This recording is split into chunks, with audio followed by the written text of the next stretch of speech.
в абсолют возведенное слово, что в сказаниях, как чудо и свет. Смысловые оттенки живого предсказания, наказ и обет, эпилог и пролог обещаний, и стрелой обозначенный жест, что языческим смыслом желаний славит праведность жен и невест. Но терновых шипов не хватало за забралами в тайных речах, и слова, как клинок у кинжала, превращались то в зависть, то в страх.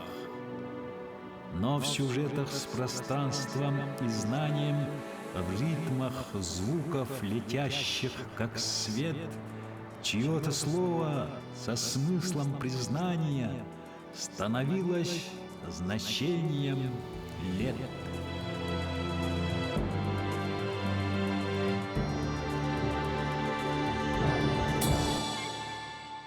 Добрый день, дорогие телезрители! У нас сегодня знатный гость, посол мира ЮНЕСКО заехала в наш Богом хранимый край. У нас в гостях Александра Васильевна Очирова. У нее очень много регалий. Она и доктор философских наук, она член Общественной палаты Российской Федерации, сопредседатель Генерального совета Ассамблеи народов Евразии, член Президиума Совета при президенте Российской Федерации по реализации приоритетных национальных проектов. Но самое главное и неожиданное для нас, она поэт. Поэт очень сложный, редкий. Я не могла оторваться от ваших стихов.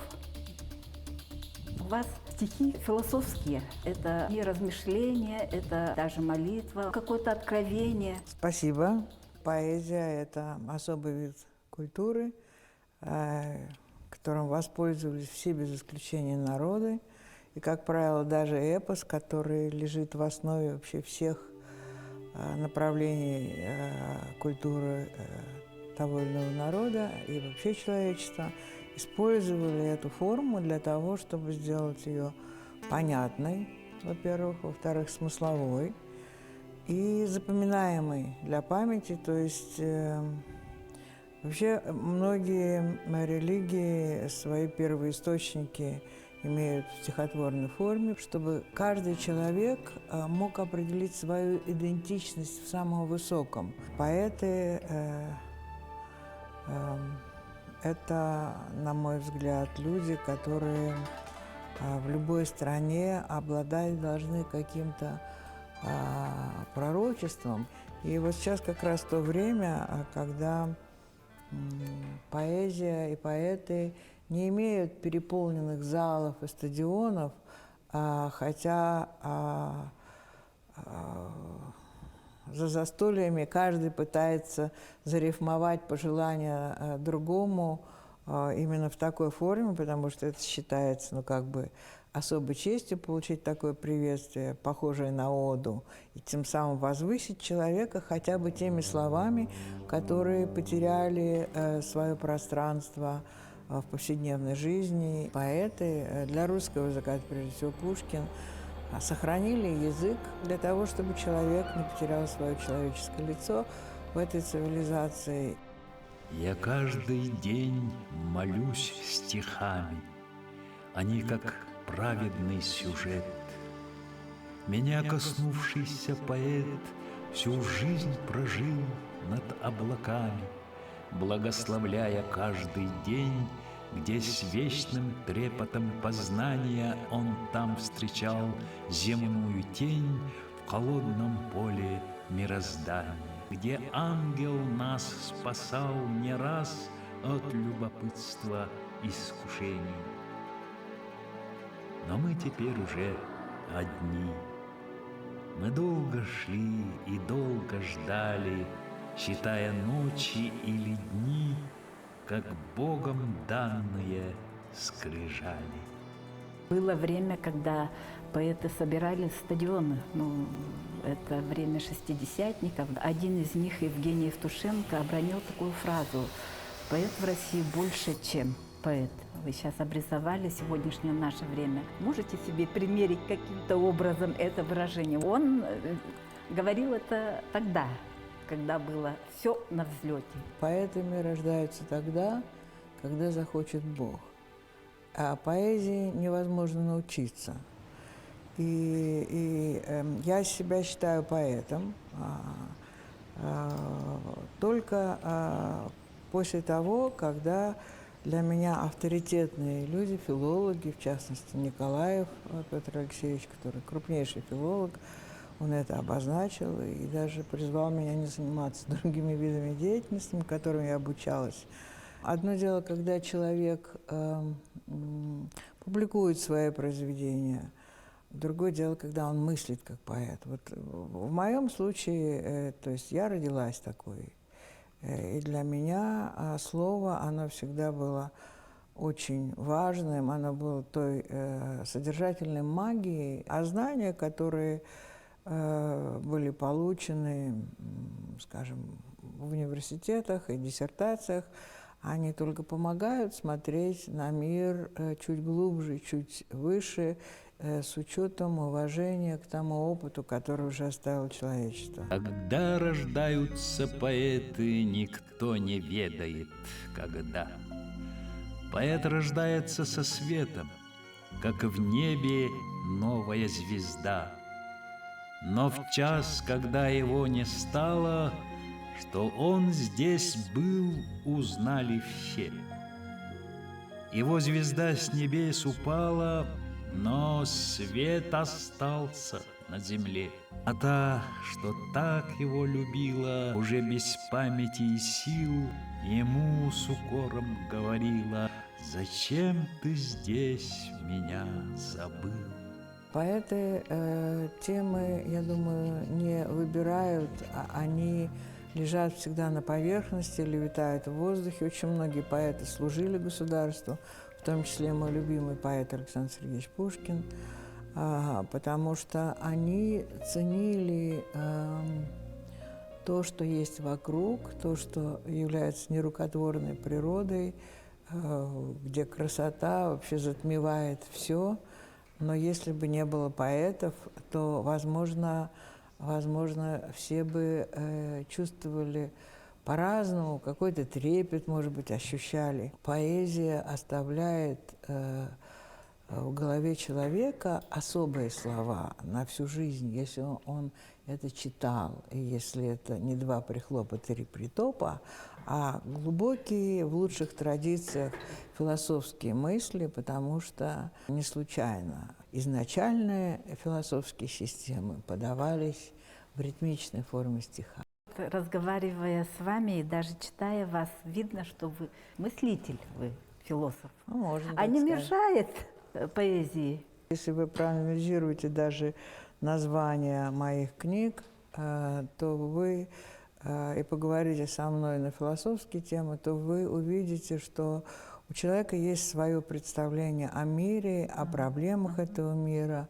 Налицо и упадок поэтический в связи с тем, что во всех странах практически в мире есть духовно-нравственный кризис, и что это очень опасно.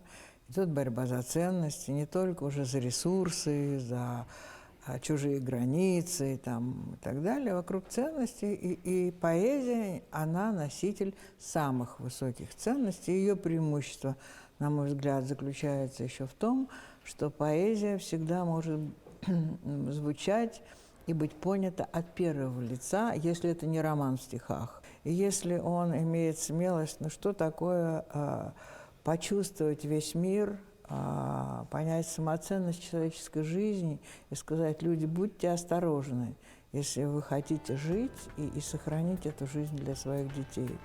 Будьте осторожны и любите это, потому что человек в современном мире особенно он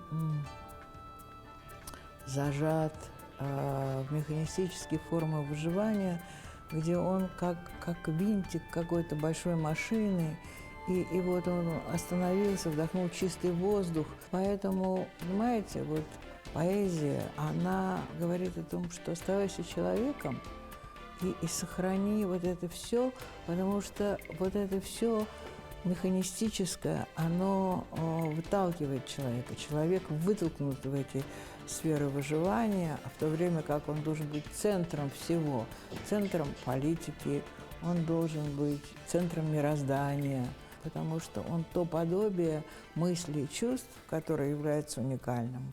Поэзия говорит о том, что нужно избавиться от жестокости, от войн, от того, чтобы почитать вот ту систему ценностей, не потерять ее. Если не будет поэзии, она будет потеряна. Мы на земле живем, как в колыбели, что вдаль летит в пространстве бытия, и вместе с ней дожди или метели, моря и горы, реки и поля, дома людей, закаты и восходы, дворцы царей и кельи мудрецов, и горизонты мысли и свободы, что держит смысл непознанных миров. Но кто осилит силу притяжения без подготовки, пробуя взлететь, соединив пространство и движение и не боясь разбиться и сгореть? О, естество! В нем гены или коды и изначале солнечных орбит, что как подарок Бога и природы к нам каждый день из вечности летит. А ваши статьи научные, общественные, они тоже поэтические, нет? Они не поэтические, они чисто научные, и стараюсь придерживаться логики, потому что с познанием логических основ человеческого мышления у меня все было в порядке со студенческих времен, и, как правило, они носят законченный характер, мои доклады, но я использую научный язык. А вот по темам это не отличается от того, что я говорю в поэзии. А вот в политике это особый мета-язык, особо дипломатический, может быть, особый научный, для того, чтобы поняли те люди, которые принимают решения, которые касаются всех. Но самое главное, я и как поэт, и как ученый, я говорю о том, чтобы самое слабое звено, сторона современной политики, гуманитарная сторона, чтобы она заняла центральное место и не только повышалось качество жизни, но чтобы не ушел сам человек из этой системы, которая сейчас есть система выживания, а нужно, чтобы это была система той жизни, которой человеческая природа и порода достойны. Я использую все возможности того, чему я научилась, с благодарностью к тем, кто меня этому научил, и к тем векам, которые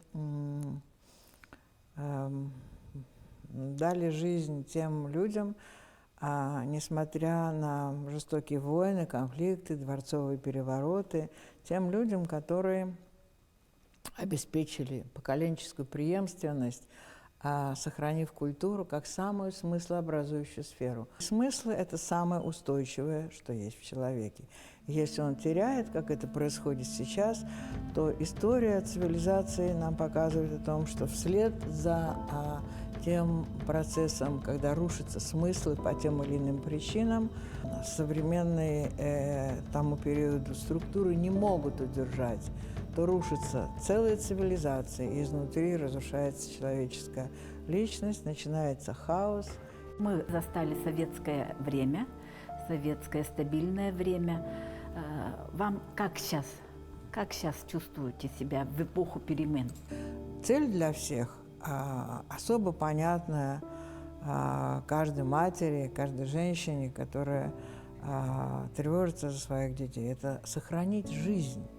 Потому что мир своим очень быстрым, текущим, даже бегущим прогрессом научно-техническим, который опережает гуманитарные движения, он произвел такие средства, которые могут быть использованы как самоуничтожение человечества. Отсутствие этих стратегий общих, перед общими опасностями продемонстрировалась современная ковидная ситуация, практически пандемия, и мы видим, мы ловим эти волны и сами находимся внутри них, и не можем обеспечить для всего человечества единое решение, чтобы это прекратить.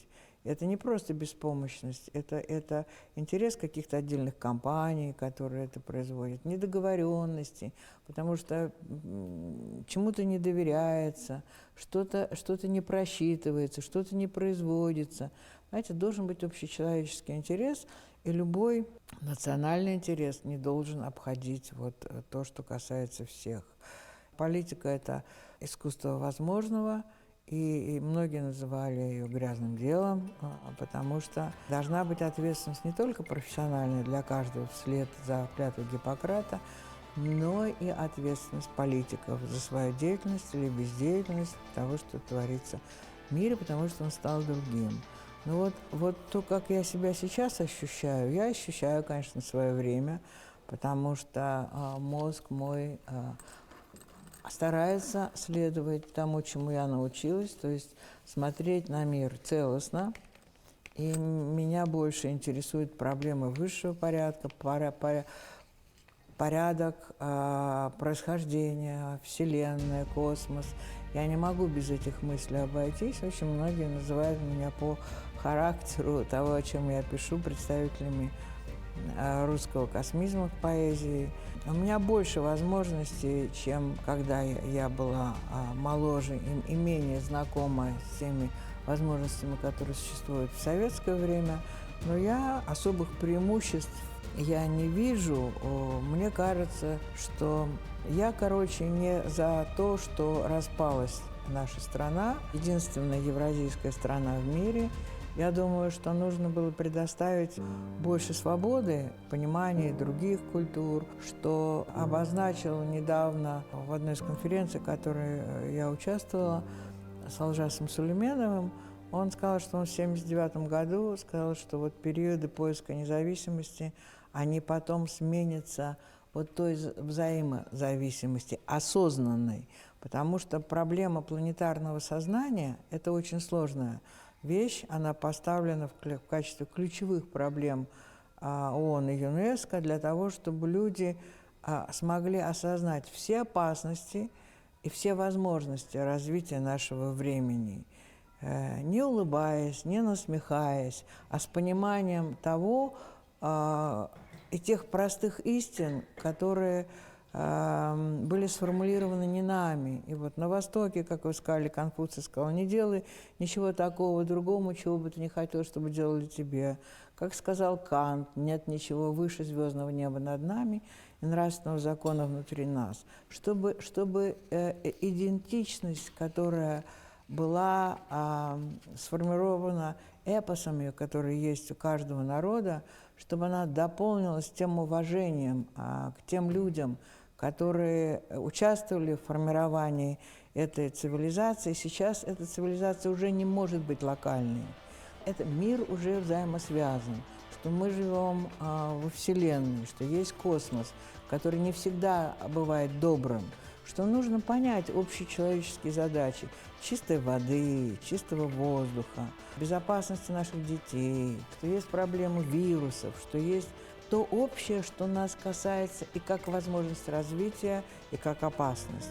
Непонимание смысла слов и их волшебного звучания. Во всем живет прямая суть добра и воли. Не бояться кого-нибудь и как-нибудь, чтоб не упасть, и чтоб подняться, чтоб новых сил, летая мощь, была всегда подобна свету. Спасти весь мир и всем помочь, в бессмертных поисках поэтов добро и зло, любовь и смерть. И чистый разум, и свобода, круговорот и круговерть, что держит своды небосвода. Там и начало, и порог для всех вопросов и ответов, где ждут нас истина и Бог, и неземная сила света. Моя любимая тема – это сбережение народа. Я переформулировала это как сбережение человечества, потому что в едином мире такого уже не будет, чтобы захватить что-то другое, не обошлось без последствий для захватчиков. Это уже показывает и история, и показывает возможности современной безопасности любых государств. Но вот на сегодняшний день это понятие, которое было сформировано и предложено Михаилом Васильевичем Ломоносовым, которое вошло в нашу политику. На сегодняшний день это понятие является ключевым в нашей национальной безопасности.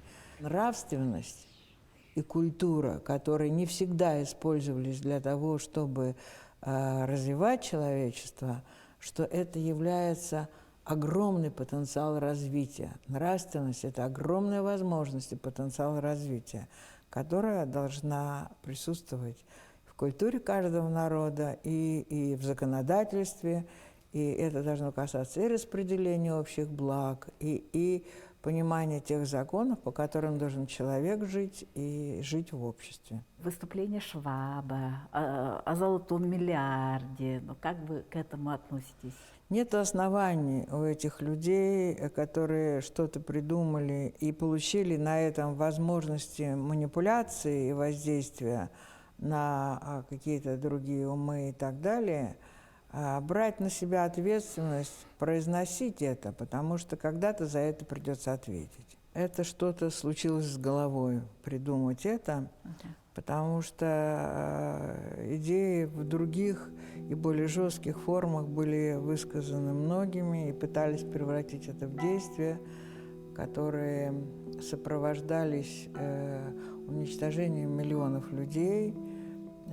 И эти люди, которые положили свои жизни за то, чтобы существовала их культура, их семьи, их поколения, они уже никогда не вернутся, но мы их помним. Вот, и это не должно уходить из поколенческой памяти, потому что это очень опасные игры.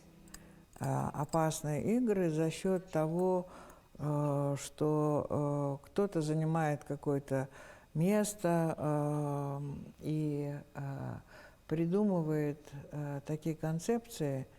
Впоследствии, как показывает история, приходится за это отвечать. Не знаю, будет ли стыдно, и кто возьмет на себя ответственность, кроме высших сил, для того, чтобы сравнивать преимущества своего собственного «я» и своей жизни с жизнью другого человека, потому что каждый человек, он имеет свои особенности, он неповторим на Земле. И нужно так посмотреть на этот мир. Даже на дереве нет двух листьев похожих, говорили великие. И поэтому я отношусь это как к очень опасной игре, потому что у людей есть материальные возможности, но я считаю, за это надо наказывать. На все воля Божия. В свое время Блок сказал Ахматовой: вы пишете так свои стихи, ну, приблизительно, я говорю, не закавычено, как будто вы стоите перед мужчиной, а нужно писать так, как будто вы стоите перед Богом. Зачем мне суть былых времен, как вечный повод удивления от превращений, ставших злом, что никогда не станет тлением и что не сможет стать иным в других стандартах измерения? Зачем мне истина, как дым, и след без права возвращения? Но в вечном выборе дорог и безнадежности молчания есть смысл любви и ожидания, молитва, что услышит Бог. В графике насыщенном. Тороплюсь жить. когда у вас умиротворение, чтобы писать? Нет у меня музы, и никогда она ко мне не приходила. То есть, может быть, она родилась вместе со мной. Я думаю, что так. Но я даже как-то написала, что я говорила, музы рядом нет, пишу стихи, и ее в лицо не зная. То есть я могу написать в любых условиях, с учетом моих графиков. Многие книги я написала в машине, от работы до дома, или в командировках, или на отдыхе. Но я пишу очень быстро, несколько минут, практически не правлю, темы не придумываю, они сами приходят. Я могу писать в любое время. Я очень люблю этот мир, и я не перестаю восхищаться. Меня удивляет все. Я вообще считаю, что любопытство лежит в основе человеческого прогресса. Именно любопытные люди, они вот сделали все, чем мы можем пользоваться. Вот. А я правда очень люблю этот мир и вижу в нем доказательства бытия от того, о чем вы меня спросили ранее. А бывает так, что вы упустили мысль? Вот она была, я не успела Бывает зафиксировать. самодеянная, самонадеянность такая, когда я не положу, например, на тумбочку блокнот или ручку, и какая-то красивая, ну это очень редко бывает, мысль, и я думаю, ну да, она мне так неожиданно. Но я встану и запишу, а уже мысль осталась, а форма, в которой ей соответствовала, я ее уже не могу восстановить. Поэтому это лень. Встать и положить просто ручку. Но у меня таких ситуаций очень мало, потому что, когда у меня есть время, я пишу. У меня практически достаточно много написано. Вот. Это большая цифра, я понимаю. Ну вот я сейчас вам говорила до начала разговора, есть у нас понятие «этити». «Этити», ну вот наговаривание сверху. У Аюнского такое есть, нашего величайшего поэта, которого мы еще не перевели адекватно. Нет такого переводчика, который бы понял, о чем он написал. Ага. И говорят, даже уровня Гёте у него поэзия.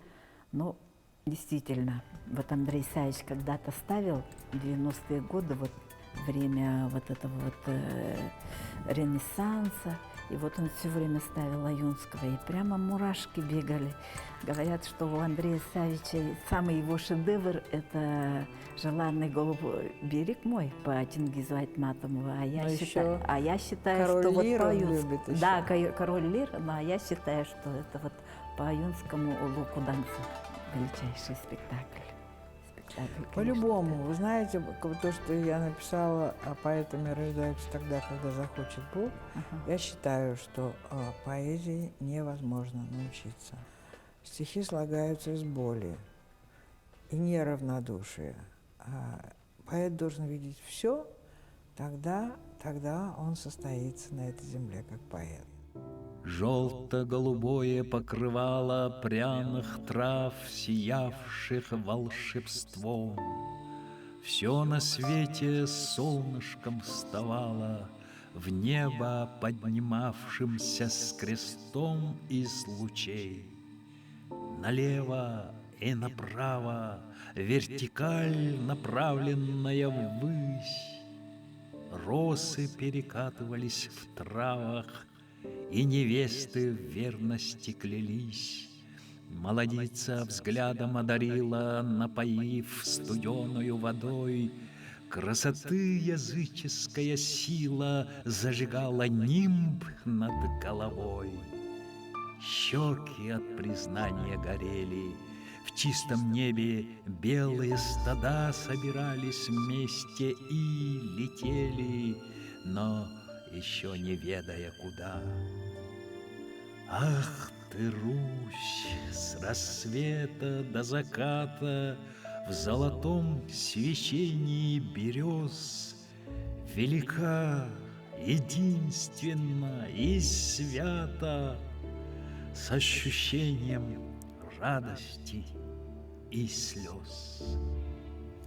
Ну, про якутов говорят, что Очень поэтический народ, естественно, вот этот эпос Я бы Аланхо. так хотела, чтобы появились мои стихи на якутском языке, потому что я вообще ценю возможность перевода, и у меня есть в других странах книги опубликованные, мои и во Франции, и в Испании, и в Болгарии, в Армении, но там, где присутствует эпос как реальность, и где к этому эпосу возвращается, хотелось бы, конечно, безусловно, чтобы в своей стране быть понятой. Этот язык, этот поэтический язык, наверное, иногда мне кажется, что он смог сохранить нас ну, в таких суровых краях. Мы же приезжий народ. И вот 9 месяцев зимы, живя в балагане, они топили камелек. И зимой пели это Аланхо. Как только якут сядет на быка, он поет. Он поет, поет. Сам-то живет очень бедно. Каждый день в лес за хворостом, чтобы... Ну, ежедневная борьба за существование. Но, тем не менее, он сохранил себя. Маленький народ сохранил себя в этих суровых. Это, наверное, одна из причин. Да. Потому что понимание того, что есть, пить, одеваться – это качество жизни и даже продолжительность жизни. Но солнце, природа, реки, цвета, которые эта природа раскрашена, звуки – оно одинаково всем принадлежит. Поэтому нужно иметь глаза и уши, чтобы чувствовать и чувствительность кожи, души, чтобы чувствовать это и наслаждаться этим, потому что если выбирать среди вот этих двух ипостасей, то я бы выбрала, конечно, второе. В советское время знали поэзию Расула Гамзатова, всех поэтов, писателей, Мустая Каримова и так далее, только благодаря переводу. Перевод государствообразующий, скреп очень мощный. А сейчас нет переводов, мы вообще не знаем друг друга, чем они там заняты, и начинается какая-то вот даже ненавидеть друг друга. Вам не кажется, что вот перевод это государственное? Мне кажется, конечно, в многонациональном государстве это особенно важно, но вот насчет ненависти я не вижу причин, понимаете, потому что мне это чувство не знакомо, так же, как и зависть, и я ненавижу эти чувства.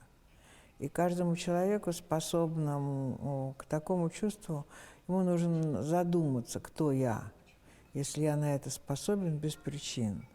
Потому что есть линия саморазвития человека, человеческой души. Ну, у меня достаточно сложные были обстоятельства в жизни. И я видела людей, детей, которые имели возможности для развития, имела какие-то я особенности в плане способностей. Но я никогда не завидовала этим возможностям, потому что я умела видеть, слава Богу, меня научили этому, я с этим родилась, природу, людей. Это так любопытно. И все религии этому учат, видеть в человеке человеческое. И понимать, поставив его на его место. Ну, я думаю, что должно быть больше справедливости и больше нравственности. И родители должны учить своих детей не ненависти, а памяти и любви. Жизнь, она быстротечна, что ее надо ценить. И вообще к теме жизни, ее самоценности, потому что это самый высокий смысл. Это то общее, что может быть в том взаимодействии положительного вектора жить вместе и развиваться вместе, не трогая какие-то сюжеты своих амбиций особенных. Но нужно жить тем, что у тебя есть. В каждом человеке есть та уникальность, которая помимо любопытства может вызывать какие-то особые чувства. Вот что это есть, что это трогать нельзя. Вы сказали, что потеряли родителей в 5-летнем возрасте, да? Ну да. Ага. Есть такие моменты в жизни, что вы сожалели, ой, вот этого моего триумфа они не увидели. Есть такие моменты? Нет. Я очень любила свою бабушку, и в каждой книге есть ей посвящение. Она дожила до того возраста, Вы состоялись? когда я уже была в университете. И я, когда чего-то добивалась, но это не было самоцелью. Но мой муж всегда говорит, что были бы довольны, гордились бы.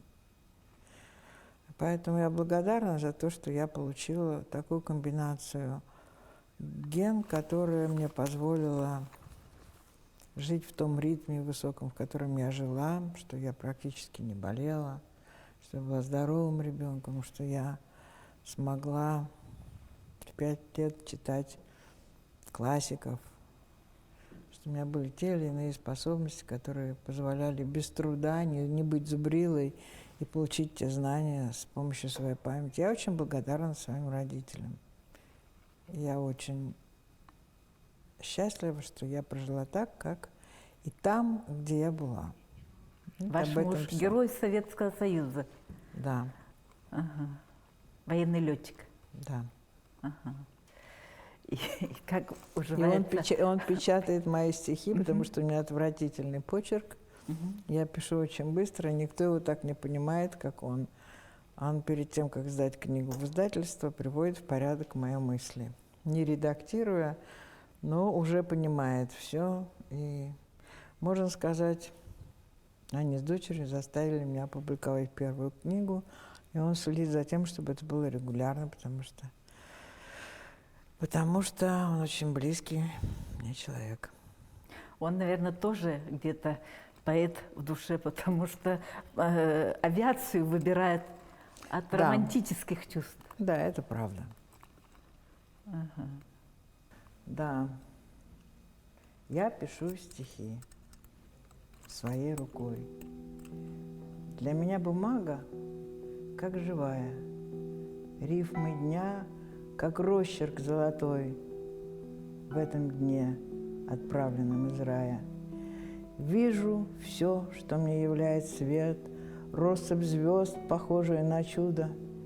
Я пишу мгновение, как портрет, отраженный здесь, из ниоткуда, что уйдет в невидимую даль, суть быстрее, чем мысли или птицы, и быстрее, чем радость и печаль. Я пишу, и мне как помолиться, я пишу, как плачут и поют, превратившись в слух и ожидание, что мне что-то просто назовут, как секрет вселенского звучания. Хотела бы, чтобы народ, который живет в Якутии, оставались поэтами, как это было тогда, когда появился ваш великий эпос. Спасибо.